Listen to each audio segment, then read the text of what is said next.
About 3 weeks ago, an early Christmas present was delivered in Bishopville, South Carolina.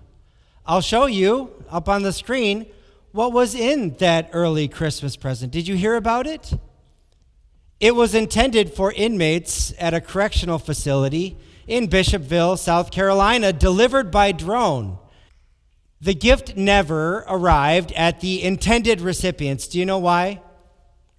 Because the guards intercepted the gift first. Do you feel bad for the inmates? Like, oh man, Christmas is ruined for those inmates of that correctional facility in Bishopville, South Carolina. I'm guessing not, unless you have the tenderest of hearts. I'm guessing that you are not saying, oh man, I wish they would have gotten those contraband items. I'm guessing that you aren't feeling that way because it's against the rules. And you are people who stand up for the rules. And you are people who probably are thinking, you are in prison serving your time for a crime you committed you don't deserve. An early Christmas present full of contraband items. Maybe you have a tender heart, though, and maybe you're thinking, what difference does it make?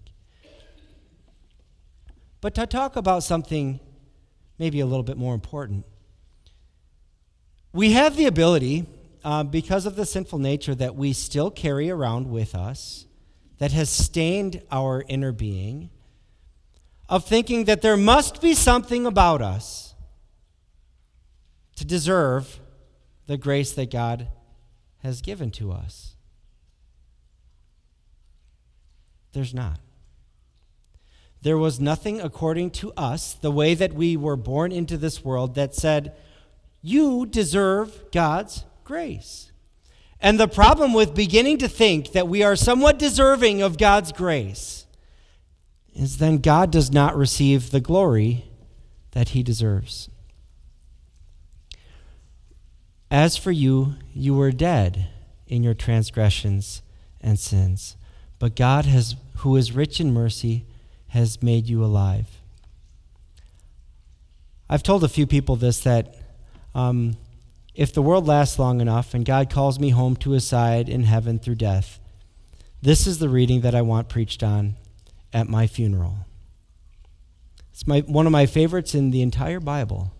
For it is by grace you have been saved through faith.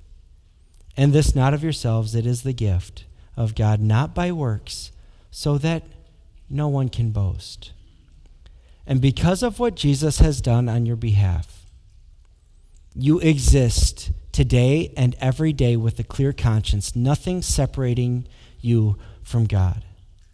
God looks at you, and he does not see a bunch of mistakes or a bunch of ways that you've let him down. What he sees is Christ's holiness radiating from you, because Christ's holiness is credited to you by grace through faith, not of yourselves.